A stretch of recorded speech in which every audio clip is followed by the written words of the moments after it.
Good morning, student. Yesterday we studied distance and displacement in the first chapter of Science and Technology. The name of the chapter is Laws of Motion. Today we will see the topic speed and velocity. Speed and velocity.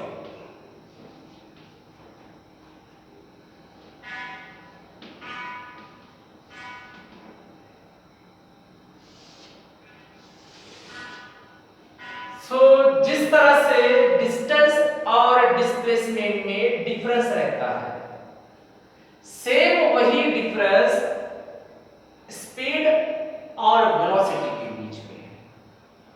तो पहले हम देखेंगे कि speed क्या है और velocity क्या है। तो डेफिनेशन स्टडी करेंगे हम पहले स्पीड की। स्पीड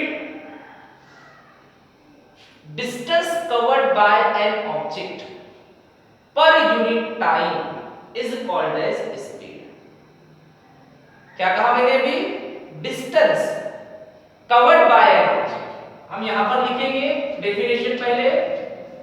तो distance covered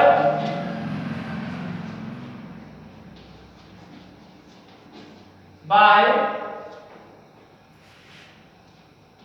an object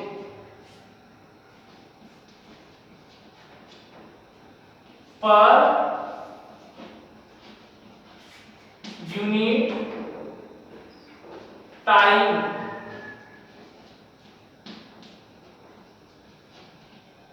is called as speed। Distance covered by object. Distance covered by an object per unit time is called as speed। तो स्पीड डिस्टेंस पर डिपेंड है। अगर हमें स्पीड को कैलकुलेट करना है तो उसका एक्सप्रेशन रहता है speed is equal to total distance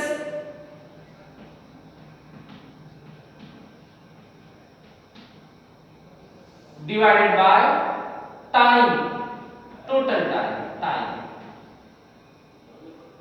इसीलिए हमने डिफाइन भी कैसे किया है स्पीड को? Speed are the distance covered by an object per unit time. तो इस तरह से हम स्पीड को कैलकुलेट कर सकते हैं और ये स्पीड की डेफिनेशन है। Distance covered by an object per unit time is called as speed. अब कंसीडर करना है ऑब्जेक्ट ए पोजीशन पर है, ए से बी पर गया, बी से सी पर पहुंच रहा है ऑब्जेक्ट। ए से लेकर बी तक का डिस्टेंस 4 मीटर है और बी से सी तक का डिस्टेंस 3 मीटर है। इतना डिस्टेंस ए से सी तक पहुंचने में टोटल जो टाइम है, ये टाइम लग रहा है इसे 4 minute 4 second. How much second? 4 second. तो ऑब्जेक्ट ए से सी पर पहुंच रहा है और ए से सी पर पहुंचने में उसको 4 सेकंड का टाइम लग रहा है। अब हमें कैलकुलेट करना है कि इस ऑब्जेक्ट की स्पीड कितनी रही और स्पीड को कैलकुलेट करने के लिए हम स्पीड का एक्सप्रेशन यूज करेंगे। Speed is equal to distance, total distance divided by total time.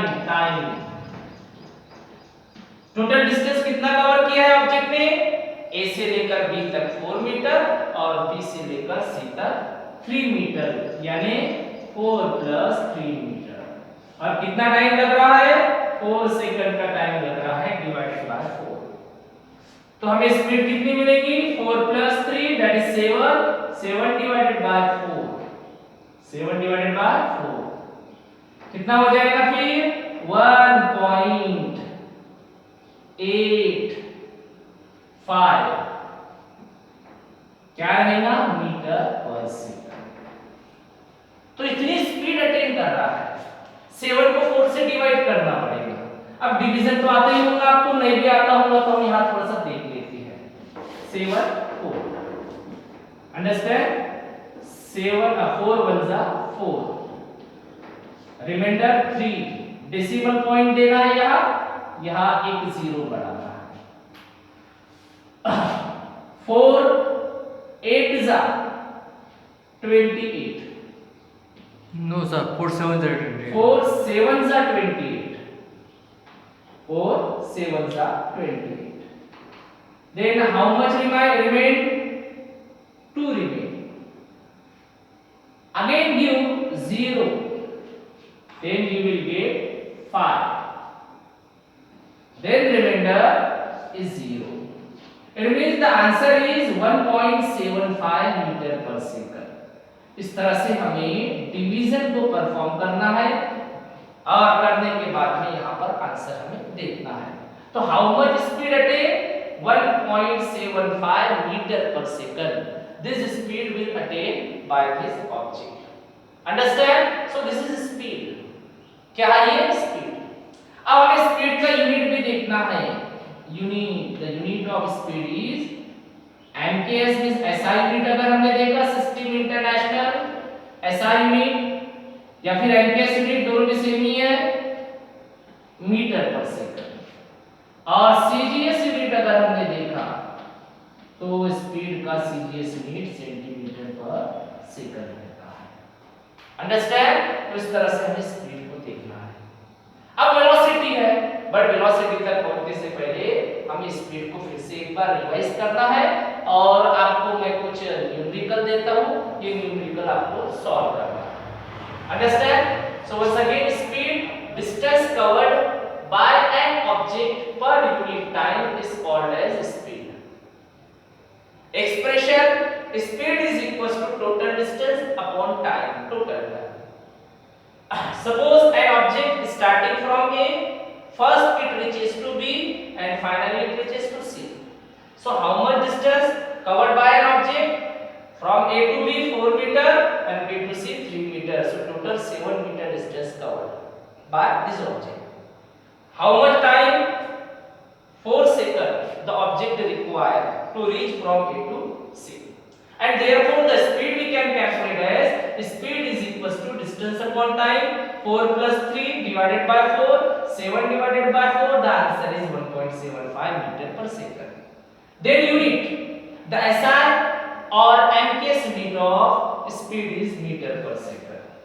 Then CGS unit of speed is centimeter per second. Now you have to calculate the speed in this numerical which I am giving for you.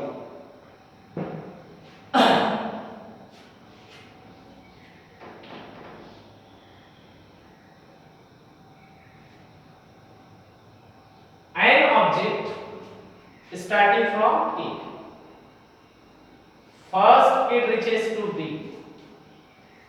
then it reaches to C, then it reaches to D, and then finally it reaches to A.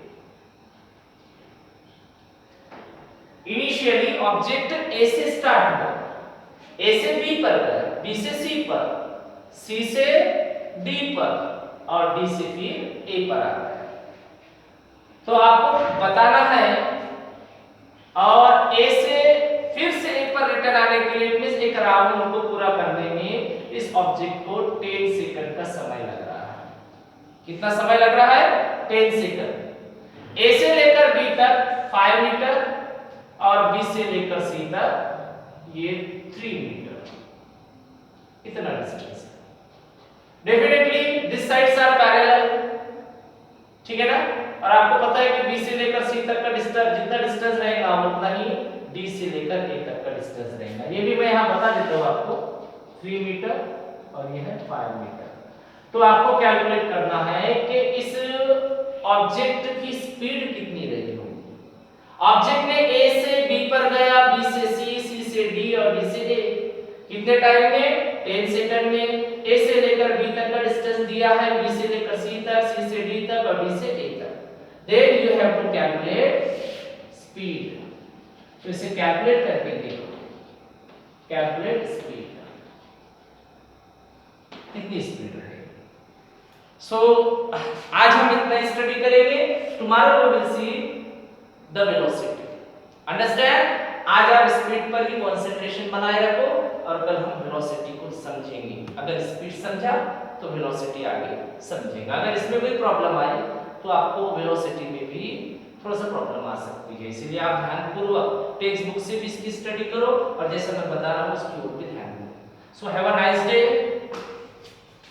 Bye.